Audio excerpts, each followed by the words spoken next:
Today, Guy was ministering in Casadia, a Jewish man who's accepted Jesus as his Messiah. Rare to meet them in Israel.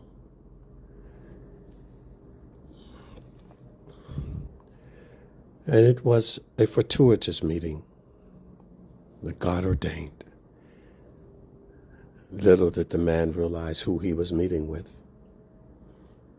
A Torah teacher after the Kohanim line.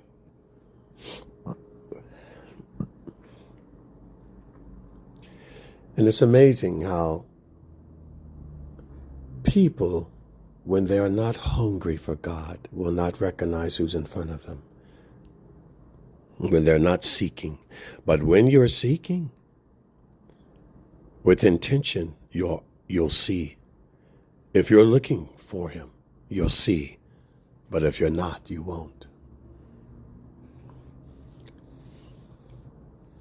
The Lord sent me to an area of the city in Orange. I found myself in a group of CEOs.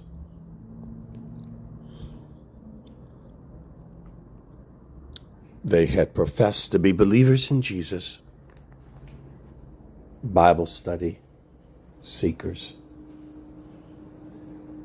that they meet to talk about the Lord. But it became very apparent and obvious to me that they were meeting to solidify business. And that when any opportunity came up to distract from the discussion of the Lord, they took it with great energy and force, because the bottom line is business.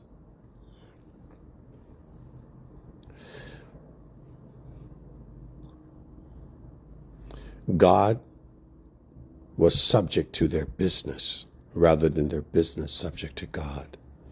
And for nearly an hour, I ministered back and forth, some of it contentious, particularly with one individual who interrupted the conversation to give his business card. In the course of the hour, the restaurant filled up. And by that time, other things were happening. People were listening because I was loud. There was a woman with her mother and her son, listening intently, and was so moved that when I left the men with my corrections, with my blessings, with my rebuke, and with my encouragements, she stopped. She goes, "I've been listening to every word. My heart is stirred from listening to you." Theirs was a little perturbed from listening to me, but hers was stirred. And then I passed, and there was 3 teenagers sitting there. 3 teenagers who received me more than the 4 CEOs with discussions of the Bible and business.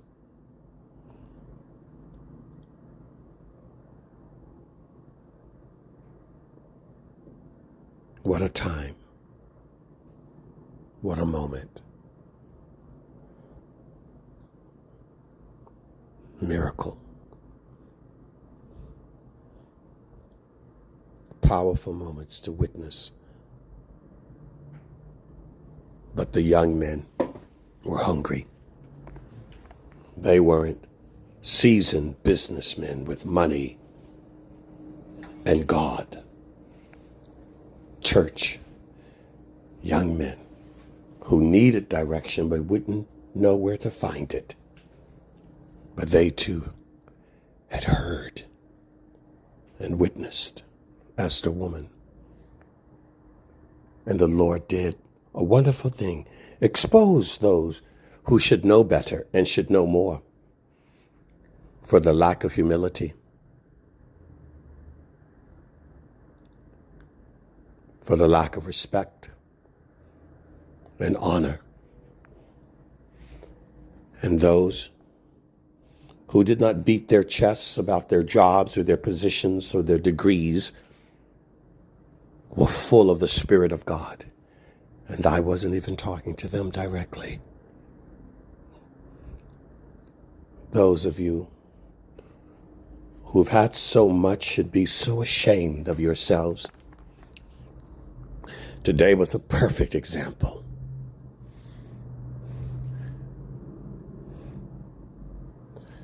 The Lord has his people. They don't grow tired when he speaks. They don't say, I've heard enough, I've had enough. They don't tilt their head in stress and anxiety over God. No. They pull in and beg for more. The way many of you do your extra hours at work and your meetings and your Zooms, your real estate, your sciences, your construction, your options and stocks, and engineering and biology and medicine and tech and software and programming and sport, entertainment. Yes, yes, you are committed. And it's obvious. But I am so grateful to Papa that he exposed it all to a restaurant full of people. And then I run into a woman walking multiple dogs, excited about the dogs, while Jehovah's Witnesses sat calmly to lure her in. The worship of the creature. I said, the Proverbs tells you to take care of the animals, but not to worship them. Where is that in the Bible? Proverbs 12:10. Oh, she says, that's my birthday, December the 10th. But you have taken care of the animals and worshiped the animals and not the God that created them. The Jehovah's Witnesses were so uneasy with my words, they got up and ran and moved their entire stand and chairs and paraphernalia. And I continued to walk. And Faber says, notice the butterflies and the hummingbirds. And I did. And then I saw an American flag hanging, and I thought, oh, beautiful. For spacious skies, for amber waves of grain, for purple mountain majesty upon the fruited plain. And I began to sing, and a neighbor was on the porch with her husband and their grandchild. They smiled and looked, and I said, looking at that flag made me remember the land that God has made and given to the people here.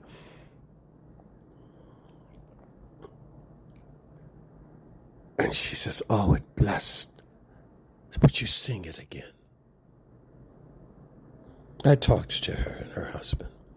I said, I am disappointed in a town that's obsessed with dogs. She goes, I know, and I agree with you. And when I tell the people that, she said, they run for me, they never come back. They worship dogs. I said, when they should worship God. She says, I used to sing in the choir. I said, wow, you sound like a low soprano and a high alto. She goes, I am exactly that. I said, do you sing? I was in a group of men this morning. They would not sing. She goes, Amazing Grace. And I encouraged and blessed her husband, and their grandchild. And I continue to think about the people, the wealthy businessmen who had such a hard time accepting me. They knew so little, but they claimed to follow and believe. The man that interrupts with arrogance and pride to exchange business cards. The three teenagers in their humility and lack of knowledge, but seeking God like the young disciples of Yeshua. And the woman with her mother and son. There will always be those who are humble and receive, and those who are arrogant and will reject. What a morning. What a mighty God we serve.